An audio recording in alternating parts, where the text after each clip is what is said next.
wabarakatuh. Waalaikumsalam warahmatullahi wabarakatuh. Saya Adrian Syapriadi, NPM 9882 akan mempresentasikan artikel yang saya angkat, yaitu yang berjudul Audit Sistem Informasi Menggunakan COVID-5 pada Perusahaan Penyedia Layanan Internet.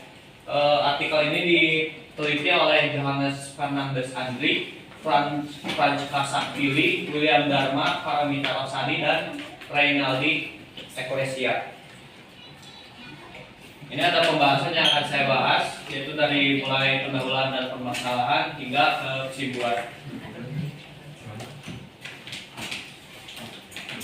Pendahuluannya, pentingnya tata kelola teknologi informasi dalam memaksimalkan potensi bisnis dan mengurangi risiko. Penelitian ini bertujuan mengevaluasi kapabilitas layanan teknologi informasi pada perusahaan internet service provider dan memberikan rekomendasi untuk meningkatkan operasional dan tata kelola teknologi.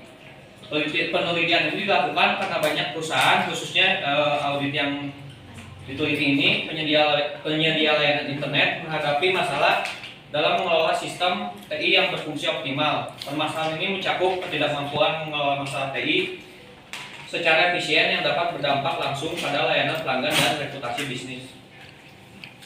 Lalu permasalahannya, yang pertama ada identifikasi dan evaluasi masalah, yang kedua penjadwalan penyelesaian masalah, yang ketiga pencatatan biaya masalah, yang keempat manajemen masalah proaktif, dan level kapabilitas yang rendah. Penelitian ini menemukan beberapa permasalahan utama di perusahaan, yaitu kesenjangan antara prosedur yang saat ini dilakukan dan standar COVID-5. Kesenjangan tersebut meliputi tidak adanya sistem pencatatan masalah, ketidakjelasan jadwal penyelesaian masalah, dan tidak adanya pencatatan biaya kerugian akibat masalah tersebut. Lalu di sini peneliti menggunakan framework COVID-5. Sebelum lanjut, saya akan jelaskan apa itu COVID-5. COVID-5 itu kerangka kerja yang membantu perusahaan mengelola teknologi informasi mereka sesuai dengan kebutuhan bisnis dan standar internasional. Framework ini dikembangkan oleh ISACA dan memberikan panduan mengenai tata kelola dan manajemen teknologi informasi yang baik. Fokus penelitian ini ada pada domain DSS 03, yaitu Manage Problem. Di COVID-5, DSS 3 ini membantu perusahaan untuk memastikan semua masalah teknologi informasi dapat diidentifikasi, dianalisis, dan diselesaikan dengan efektif sehingga mengurangi dampak negatif pada operasional perusahaan. Selanjutnya saya akan jelaskan apa itu domain DSS 03 dan tujuannya. Domain DSS 03 ini subdomain dari COVID-5 yang berfokus pada pengelolaan masalah dalam teknologi informasi. Tujuannya yaitu mengidentifikasi, menyelidiki, dan menyelesaikan masalah agar si masalah itu tidak terulang dan meningkatkan keandalan sistem dan kepuasan pengguna. Lalu di sini ada metodenya.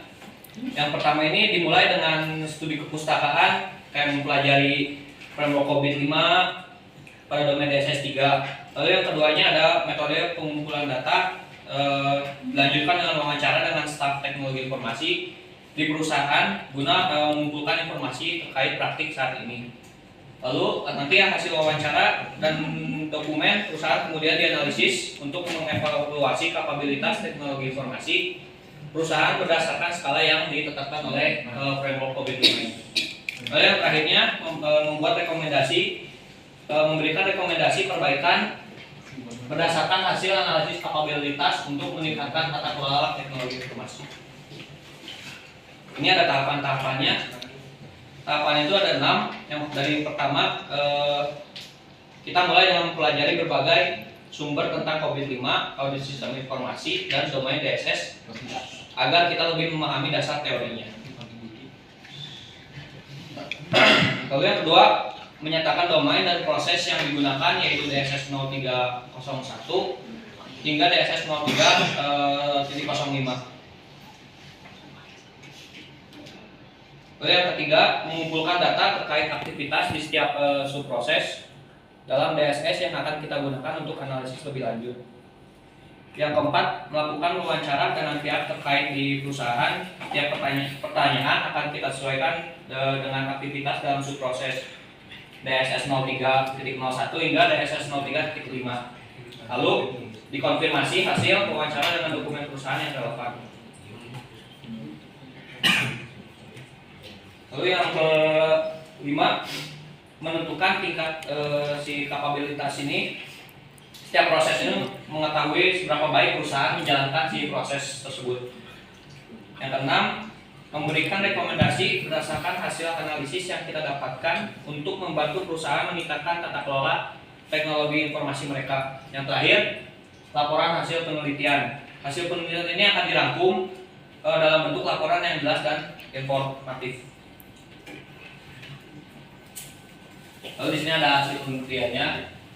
Si perusahaan menghadapi banyak kendala dalam pengelolaan masalah teknologi informasi.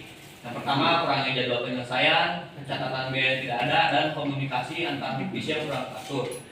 Jadi butuh jadwal yang jelas, pencatatan biaya, dan koordinasi yang lebih baik untuk efisiensi. Bisa dilihat di tabel ini, kondisi saat ini perusahaan belum bisa mengidentifikasi, terus perusahaan belum bisa membuat jadwal kapan masalah yang akan ditentukan, terus perusahaan tidak bisa mencatat total biaya yang hilang akibat permasalahan yang ada. Lalu idealnya perusahaan itu harus bisa mengidentifikasi, mengevaluasi, dan memproses solusi untuk kesalahan yang diketahui. Terus yang keduanya, perusahaan harus membuat jadwal dan menginformasikan jadwal tersebut kepada orang-orang yang terkena dampak. Yang ketiga, harus mencatat total biaya yang hilang karena masalah yang ada. Jadi hasil wawancara menunjukkan masih banyak lah yang belum optimal dalam manajemen masalah. Terus proses ini juga belum memenuhi standar dari idealnya COVID-5, termasuk kurangnya pertemuan rutin antar divisi untuk membahas dan memperbaiki masalah.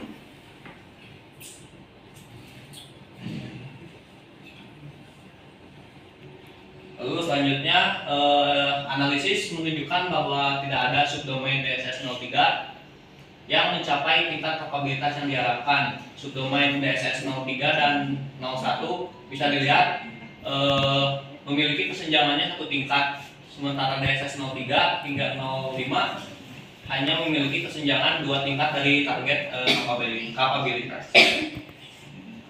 Terus analisis gapnya di rata-ratain adalah 1,4. Jadi ini menunjukkan kalau banyak proses yang memerlukan peningkatan untuk mencapai level yang diharapkan. Ini ada beberapa rekomendasi yang disarankan. Yang pertama, mulai dari tata kelola. Yang kedua, manajemen masalah proaktif. Yang ketiga, jadwal penyelesaian yang jelas. Yang keempat, pencatatan biaya sistematis. Yang terakhir, peningkatan kapabilitas teknologi dan kepuasan si pengguna.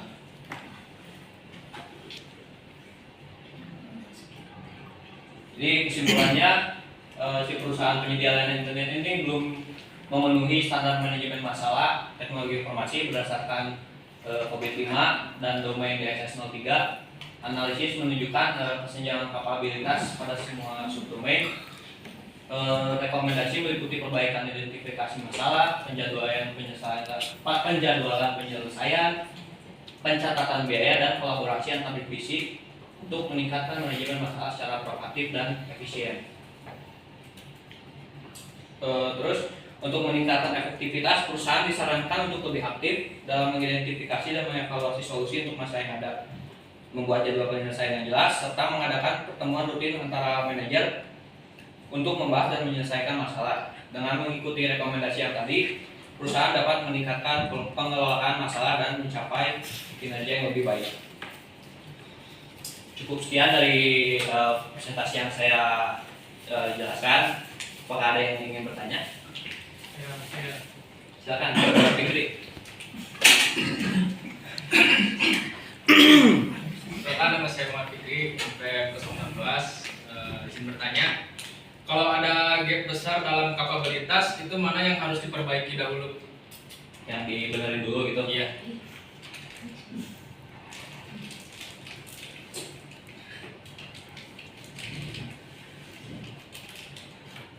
Baik, saya akan jawab yang dari Fikri. Kalau ada gapnya yang besar, kayak contohnya gap dari ketiga ini DSS 03 sampai DSS 05. Yang perlu diperbaiki itu tuh masalah-masalah yang paling pengaruh ke layanan atau ke pelanggan. Jadi kalau misalkan prioritas di masalah yang dampaknya paling besar, perusahaan bisa pakai analisis resiko buat lihat mana yang paling mendesak. Terus dengan fokus di masalah-masalah prioritas, perusahaan tuh bisa langsung dapetin hasil yang terasa tanpa menghabiskan sumber daya yang banyak. Gitu. Cukup. Terima kasih. Cukup. Apakah ada yang bertanya lagi?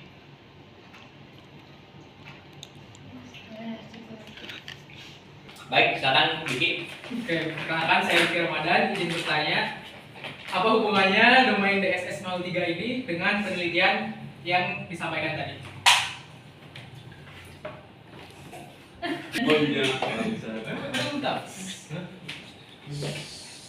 Baik, terima kasih Diki atas pertanyaannya. Saya akan jawab.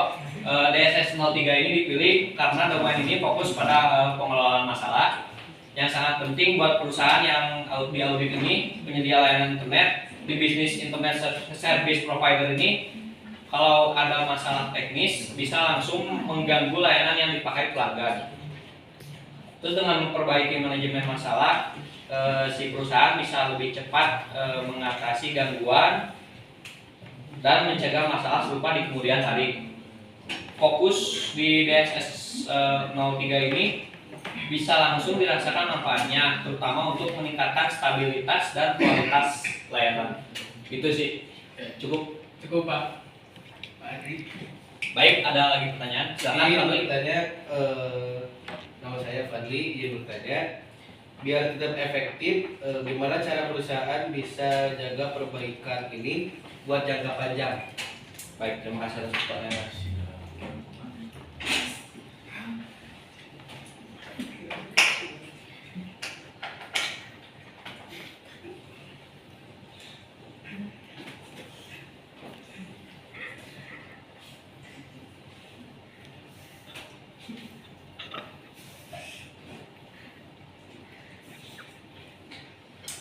Baik, saya akan jawab yang Fadli. Tadi pertanyaannya bisa diulang, Fadli? Biar tetap efektif, gimana cara perusahaan bisa jaga perbaikan ini buat jangka panjang? Oke.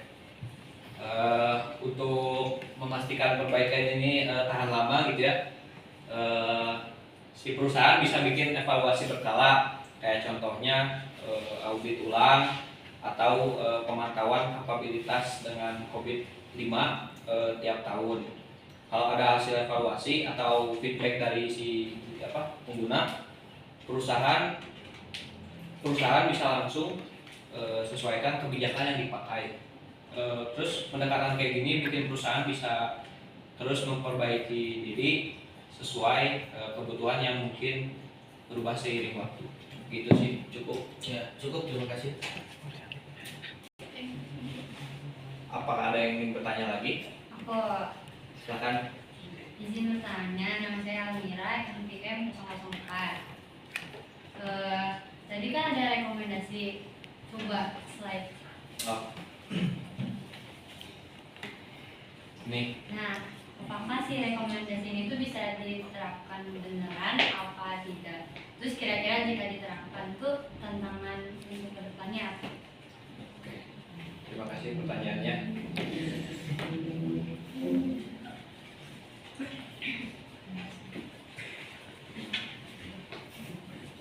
Katanya rekomendasi yang dikasih bisa diterapkan beneran enggak, dan kira-kira apa tantangannya ya?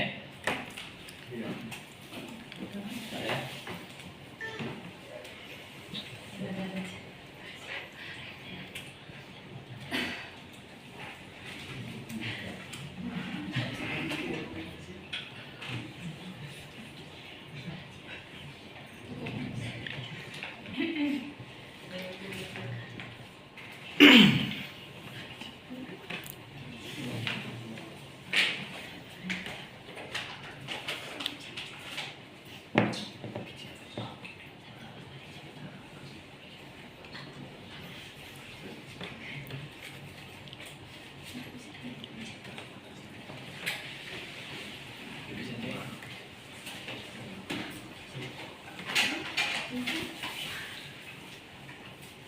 Baik, saya akan jawab yang tadi Almira tanyain ya.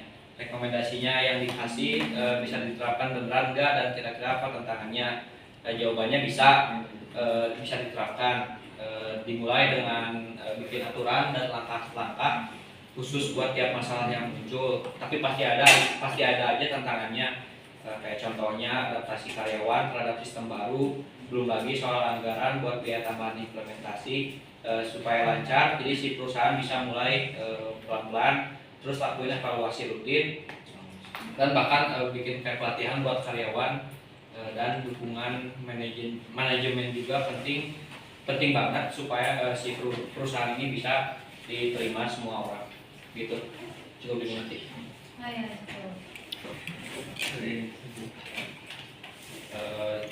Apakah ada yang bertanya lagi? Tidak. Cukup. Udah.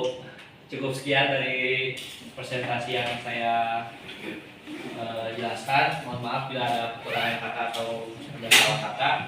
Wassalamualaikum warahmatullahi wabarakatuh. Waalaikumsalam warahmatullahi wabarakatuh.